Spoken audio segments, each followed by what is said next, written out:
너무나 사랑스러운 우리 어린이들, 또 우리 YM 함께 말씀 잠깐 5분 정도 또 듣고 돌아가도록 하겠습니다. 각 예배소 일로. 안녕하세요. 안녕하세요. 우리 어린이들 안녕하세요. 네. 할렐루야, 감사합니다. 그 얘기를 해줘서. 오늘은 하나님의 사랑과 또 서로를 사랑하는 이야기를 하려고 합니다. 이스라엘 여러분 들어봤죠? 이스라엘의 한 마을에 어떤 사람이 주인에게 돈을 빌렸어요. 돈. 근데 그 빌린 돈이 어마어마하게 도저히 목사님도 그 액수가 너무나 많아서 얘기를 해도 어느 정도 짐작이 안 가요. 아마 여러분 똑같을 거예요. 그 액수가 너무 커요.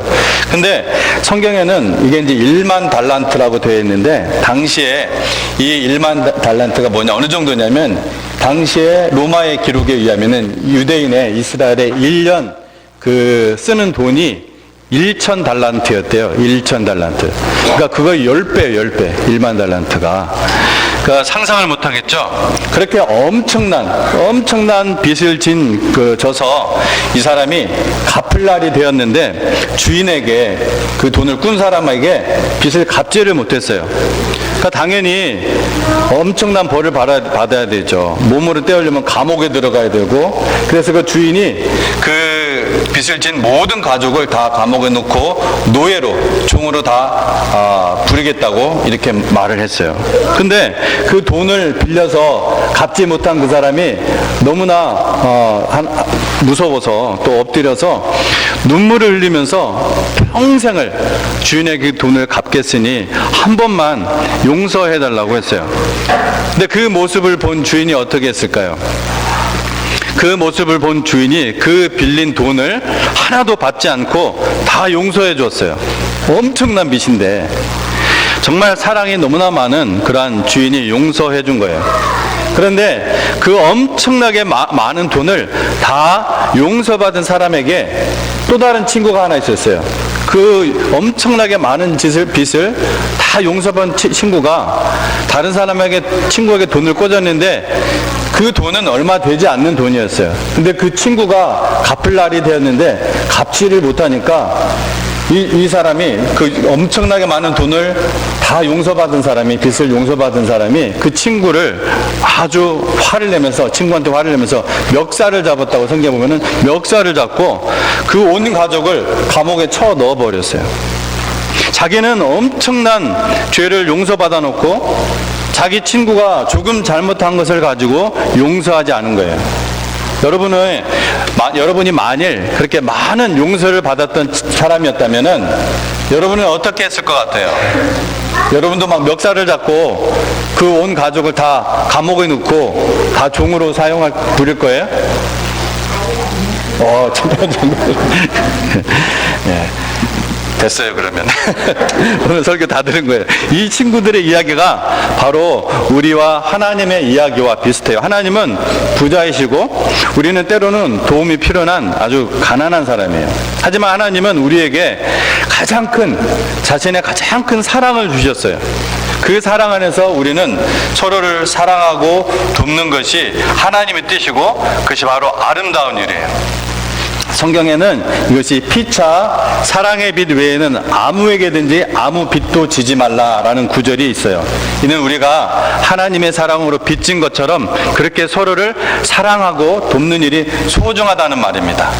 그래서 여러분이 하나님을 믿는 크리스찬이라면은 하나님의 그 큰 사랑을 받아서 서로를 사랑하는 그 빚진 마음으로, 내가 저 친구한테, 우리 교회 친구들한테 빚을 졌어, 사랑의 빚을 졌어, 그런 마음으로 아름답게 살아가는 것이 바로 하나님의 뜻이라는 겁니다. 아멘. 예. 할렐루야. 우리 함께 하나님 우리 찬양하도록 하겠습니다. 우리 다 같이 일어나서 우리 하나님 찬양하겠습니다.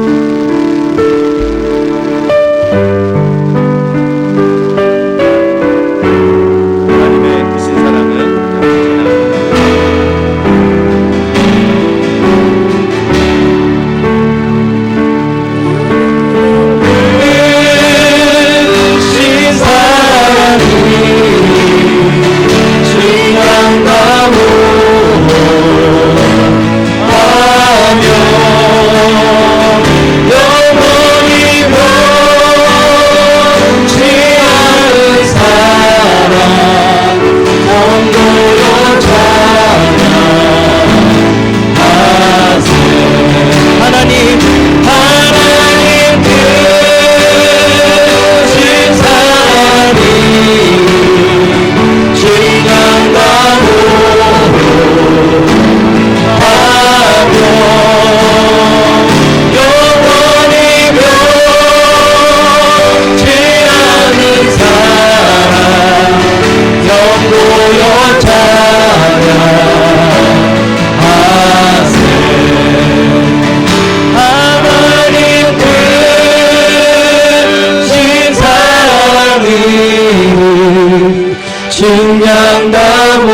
하겠습니다. 우리 빚이란 우리 현대 사회에서는 주로 빌려준 돈과 빌린 돈을 의미하지만, 이 본래 빚이라는 것은 남에게 꼭 돈뿐만 아니라 빌리거나 혹은 신세를 질 모든 것들을 말합니다. 본래 그 의미는. 그런 의미에서 우리가 갚아야 할 은행 빚이 전혀 없더라도 모든 사람은 이 빚을 지고 간다고 우리가 말할 수 있습니다. 예를 들어 사람이 아무도 없는 무인도에 혼자 살아도 빚지지 않고는 살 수가 없습니다. 땅과 비와 또 풀과 물고기와 숨 쉴 수 있는 그런 공기가 없으면은 도저히 살 수가 없죠. 사실은 우리가 너무나 당연하게 누리고 있는 것들이 오히려 값을 치를 수 없을 정도로, 그것들이 없으면 우리가 살 수 없는데, 그렇게 소중한 것들인데 창조주 하나님께서 우리에게 은혜로 거저 주시기 때문에 그냥 무료로 우리가 사용하고 있는 것입니다. 오늘 본문 8절에 피차 사랑의 빚 외에는 아무에게든지 아무 빚도 지지 말라는 말씀은 참으로 아름다운 말씀이면서도 이것을 오해를 일으킬 수 있는 그러한 구절이기도 합니다. 첫째, 이 말씀은 성도는 은행 대출이나 주택 융자를 하지 말라는 뜻이 아닙니다. 물론 성도는 빚진 돈이 있으면 빨리 갚고 또 최소한 제때에 갚아야 합니다. 빚지는 일을 경계하는 말씀이죠. 둘째, 이 말씀은 성도는 사랑의 빚을 마음껏 줘도 좋다는 뜻이 아닙니다. 그렇다면 이 말씀은 무엇을 가르치는 말씀인가? 8절 이하의 문맥 전책 속에서 이 진술을 살펴보면은 사도가 가르치고자 하는 진리는 바로 이것입니다. 빚진 자는 빌려준 사람의 이 종처럼 되는데, 신자는 돈과 관련해서 그렇게 되지 말고 사랑과 관련해서 서로 빚진 자가 되어서 평생 사랑을 갚고 사는 삶으로 부름을 받았다는 뜻입니다. 그런데 이 말씀을 올바로 실천함에 있어서 또 한 가지 반드시 주의할 진리가 있습니다.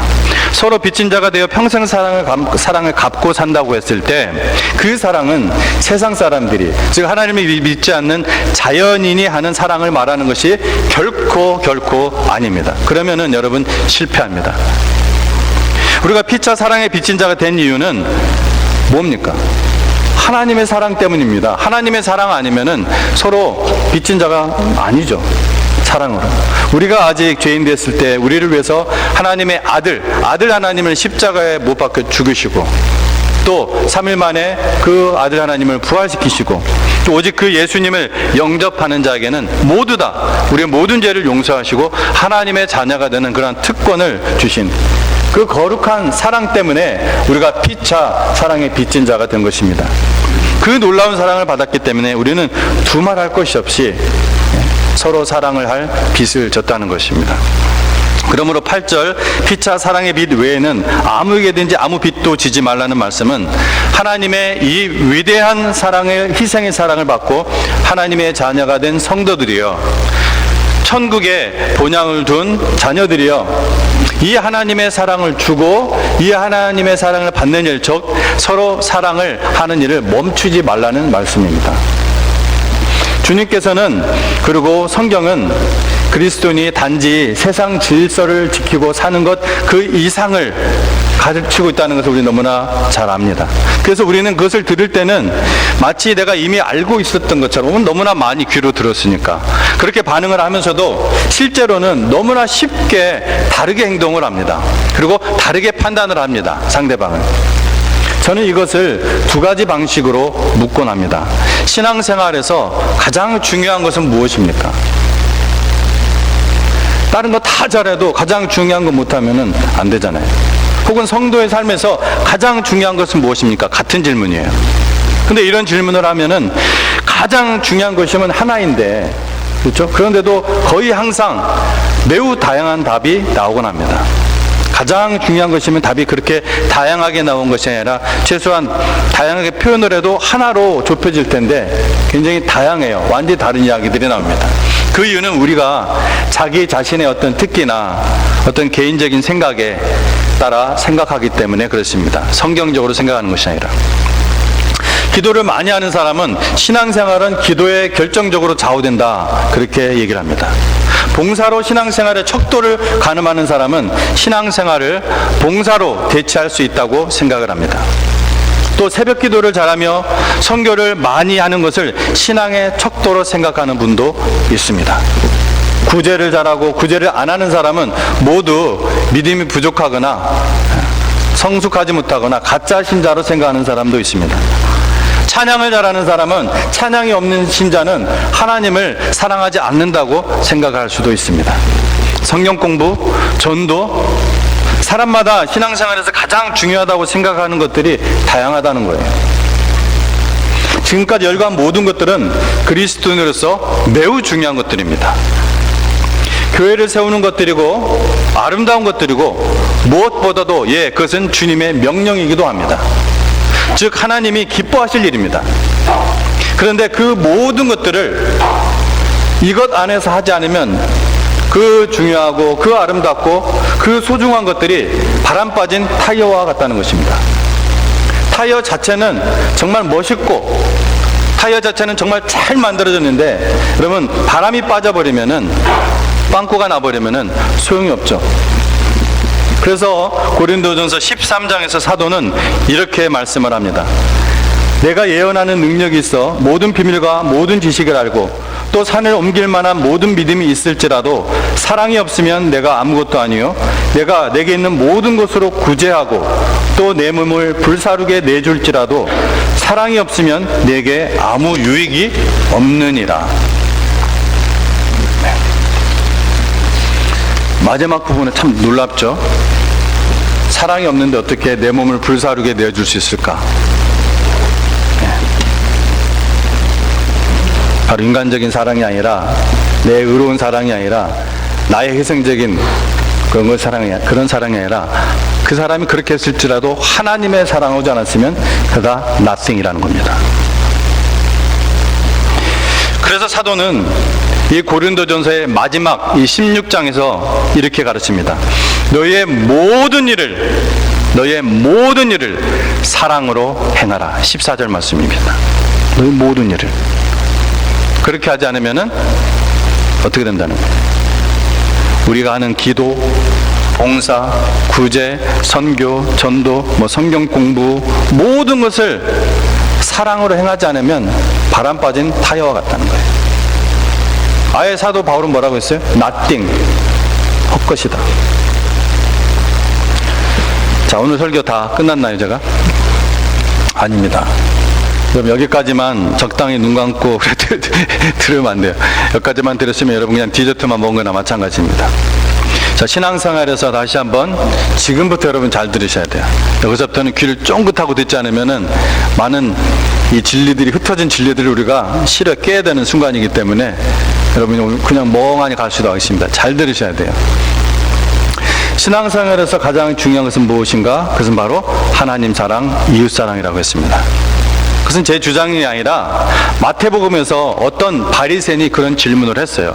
그 질문에 대한 예수님이 주신 대답이었습니다. 내 마음을 다하고 성품을 다하고 뜻을 다하여 주 너희 하나님을 사랑하라. 이것이 크고 첫째 되는 계명이다. 둘째도 그와 같으니 내 이웃을 내 몸과 같이 사랑하라는 것이다. 여러분, 그래서 세계에 흩어져 있는 모든 하나님의 교회들은 이것을 가장 큰 계명, 가장 큰 계명 뭐예요? 뭘까요? 영어로 하면은 The Great Commandment, 가장 큰 계명. 이쪽은 뭐 있습니까? 가장 큰 사명. 이거는 비즈니스, 사업, 일과 관련된 일이에요. 그런데 이 심장으로 이 일을 해야 된다는 거예요. 가장 큰 계명을 가지고. 가장 큰 계명이 뭡니까?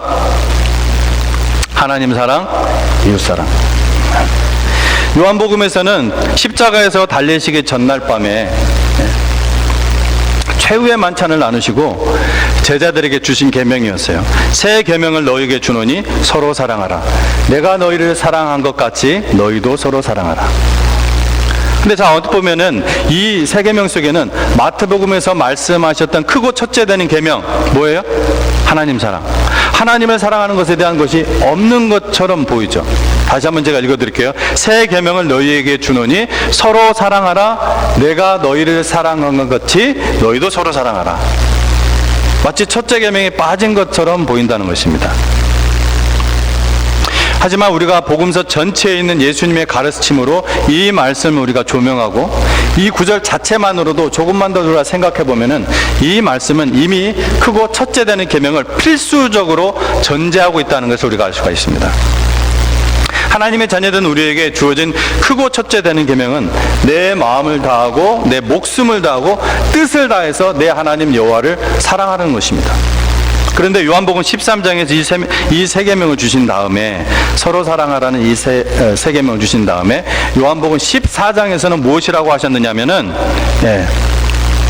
나의 계명을 가지고 지키는 자라야 나를 사랑하는 자니 나를 사랑하는 자는 내 아버지께 사랑을 받을 것이요 나도 그를 사랑하여 그에게 나를 나타내리라. 14장 21절 말씀입니다. 자, 그러면은 아까 말씀드린 대로 이 진리의 구술을 연결을 해볼 필요가 있습니다. 하나님의 자녀된 성도는 어떻게 주님의 사랑을 받을 수 있다고 하셨습니까? 제가 읽은 말씀들 가운데서 하나님의 자녀는 지금 세상 사람 얘기하는 거 아닙니다. 지금 하나님의 성도한테 얘기하는 얘기예요. 여러분과 저에게.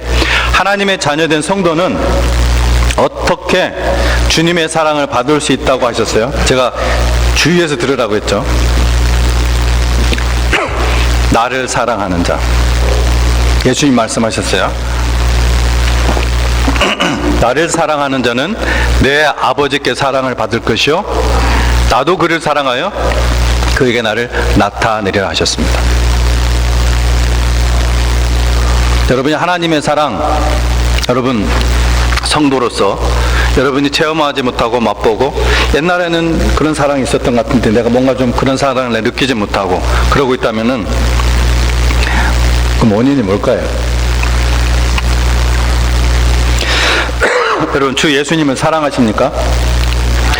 주 예수님을 사랑하는 자가 그 사랑을 받을 수가 있습니다. 그것을 받아서 성도를 이웃을 서로 사랑하는 사람이 비로소 될 수가 있습니다. 그러므로 요한복음 13장의 새 계명 속에도 크고 첫째 되는 계명 하나님을 사랑하는 이 계명이 필수적으로 전제되어 있다고 말씀드린 거예요. 우리가 서로 사랑하라고 명령하셨는데 뭘 전제로 한 거예요? 하나님 사랑하는 거. 그거 없으면 말이 안 되는 거예요. 논리적으로. 이것을 아는 것이 그러면 왜 중요합니까? 왜 중요해요? 그걸 아는 것이 왜 중요합니까? 그냥 이러이러해서 그렇다. 하나님 사랑하지 않았기 때문에 그렇다. 그것만 머리로 그게 중요한 것이 아니라 그게 오늘 포인트가 아니에요.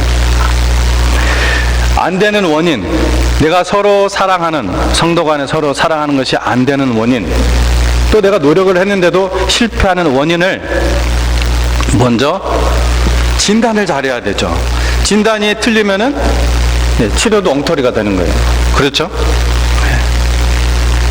그러니까 이것을 어떻게 진단해야 됩니까? 성경적으로 정확하게 진단해야죠. 성경적으로 정확하게 파악해야 성경적인 해결책을 발견할 수가 있습니다.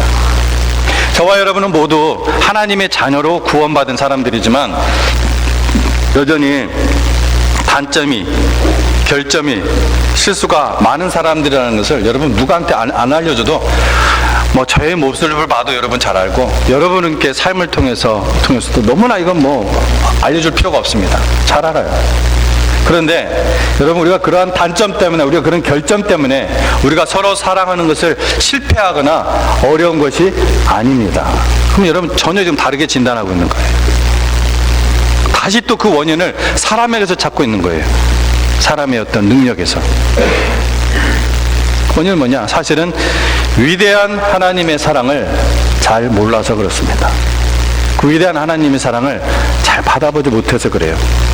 그 위대한 하나님의 사랑을 머리로는 내가 맞아 이렇게 동의를 해도 한때 주님의 믿음으로 받아들이긴 했어도 사실은 잘 모르는 거예요. 경험을 안 해봤기 때문에.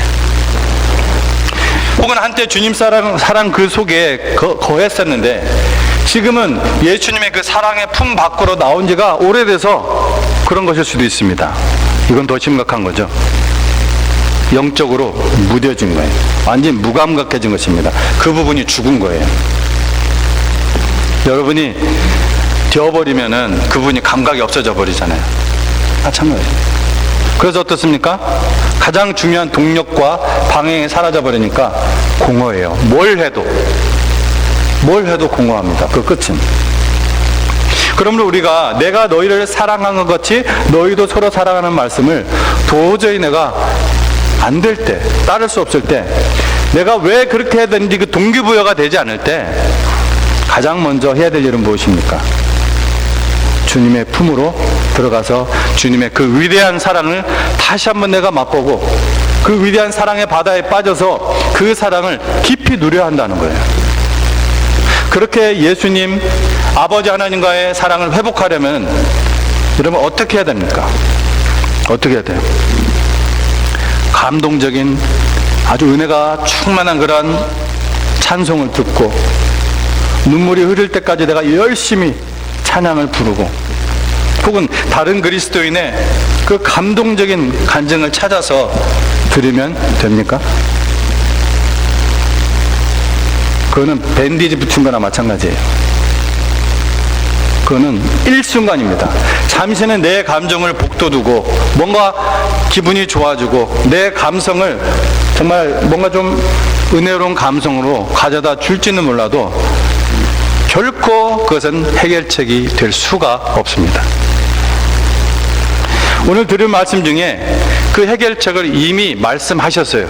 그래서 제가 여러분에게 계속 잘 들으라고 한 얘기예요. 제가 이미 답을 계속해서 앞에서 얘기하고 뒤에서 물어보고 있는 겁니다. 해결책은 뭡니까? 자, 다시 한번 요한복음 14장 21절 말씀을 제가 읽어드릴게요. 나의 계명을 가지고 지키는 자라야 나를 사랑하는 자니 나를 사랑하는 자는 내 아버지께 사랑을 받을 것이요 나도 그를 사랑하여 그에게 나를 나타내리라. 여러분, 누가 우리 주 예수님을 사랑하는 자라고 21절 부분에서 말씀을 하셨죠? 누가 우리 예수님을 사랑하는 자라고? 네?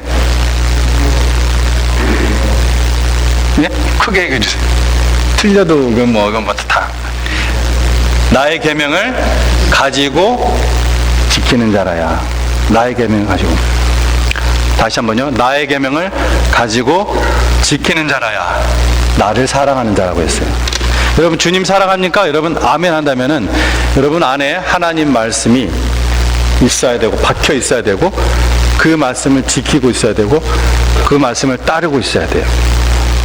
자, 근데 여러분이 제가 이렇게 말하니까 내 성경에는 가지고라는 말이 없는데 라고 생각하는 분도 있을 겁니다. 맞습니다. 여러분 만약 개정 성경을 갖고 있다면 없을 거예요. 근데 원어 성경에는 이 가지고라는 단어가 분명히 있습니다. 그리고 이 개정 성경 말고 이 전 성경식 나오게 있던 성경이 뭐죠? 개역, 그죠? 개역 성경에는 있습니다. 가지고라고. 참 이걸 가지고를 빼도 의미는 전달된다 생각해서 이걸 뺐는지는 모르겠지만 근데 개정 성경 말고 지금 있는 모든 한국 성경에도 다 가지고 have 동사 이거의 의미가 다 있습니다. 그래서 어떤 번역에는 받아들이고 또 어떤 번역에는 받아서 이 말이 분명히 들어가 있습니다. 그리고 모든 영어 성경에는 have 동사가 다 있습니다. 이 개정만 없어요. 개정만. 너무나 안타까운 일이에요. 근데 그게 중요한 부분입니다.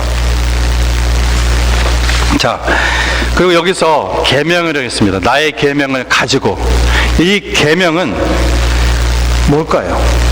세 계명을 얘기하는 걸까요? 십계명을 얘기하는 걸까요? 그것도 포함이 되죠. 근데 여기서 계명은 14장 전체의 문맥 그리고 14장 15절의 말씀의 조명에서 볼 때 이것은 예수님의 모든 말씀, 즉 뭐예요?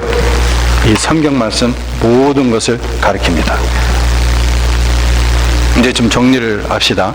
성경 말씀을 가지고 즉 받고 성경 말씀을 읽고 배우고 마음에 새기는 자가 have예요. 가지고 있는 자예요.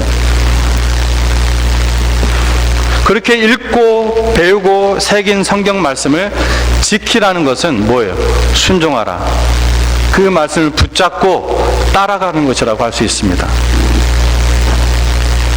오늘 말씀을 정리할게요. 우리 하나님의 성도들은 피차 사랑의 빚진 자로 살아가는 삶입니다. 사랑의 빚진 자로 살아가는 삶이라는 것은 사랑을 주고 사랑을 받는 일, 즉 서로 사랑하는 일을 멈추지 말라는 것을, 평생 멈추지 말라는 것을 강조한 말씀입니다. 이것은 단지 성도의 의무이기 때문이 아닙니다. 성도는 피차 사랑의 빚진 자로 살지 않으면은 그 삶이 공허합니다. 공허해. 여러분 공허라는 뜻 아시죠? emptiness. 말씀을 아주 정말 깊이 배우고, 정말 깊이 알고, 가르쳤고, 목회를 했고, 전도를 했고, 체험했던 사도 바울. 신약 성경의 3분의 1을 기록한 이 사도 바울은 고린도전서 9장 26절에서 바로 그런 삶을 이렇게 표현을 했습니다. 아무리 네가 열심히 살아도 허공을 치는 삶이다. 열심히 네가 달려도 방향이 없는 달리기다. 여러분의 인생이 언젠가는 끝날 때가 오는데, 나이에 상관없이 주님을 만날 때가 오는데, 여러분이 열심히 했던 것들이 다 허공을 치는 거였어요. useless. 여러분이 열심히 달렸는데 전혀 다른 방향으로, 방향이 없이 마구잡이로 그냥 달린 거예요. 뭐가 없으면? 이 하나님의 사랑. 너무나 중요한 말씀 아닙니까? 하나님의 위대한 사랑에 빠지십시오. 주 예수님과 깊은 사랑의 관계를 회복하십시오. 그래야 피차 사랑의 빚진 자로 비로소 살아갈 수가 있습니다. 우리의 감정이나 우리의 의지로는 불가능합니다. 본문 8절의 하반부에서 사랑의 빚진 자로 사는 자는 어떤 사람이라고 했어요? 율법을 다 이룬 자라고 했어요. 율법을 다 이룰 수 있습니까? 불가능하죠. 우리는 못 살아요, 그렇게. 그런데 누가 다 이룬 자라고요? 사랑을 하는 자.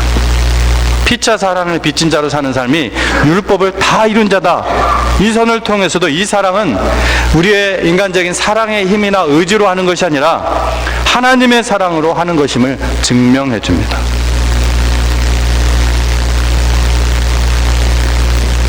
성도가 하나님이 주시는 사랑으로 사랑하기 위해서는 우리를 사랑하고 계시는 하나님을 사랑해야 됩니다. 예수님은 나의 계명을 가지고 지키는 자라야 나를 사랑한다고 직설적으로 얘기하십니다. 이 말이 어렵습니까? 직설하십니다. 아마 1학년짜리 아이도 이 말을 알아들을 거예요.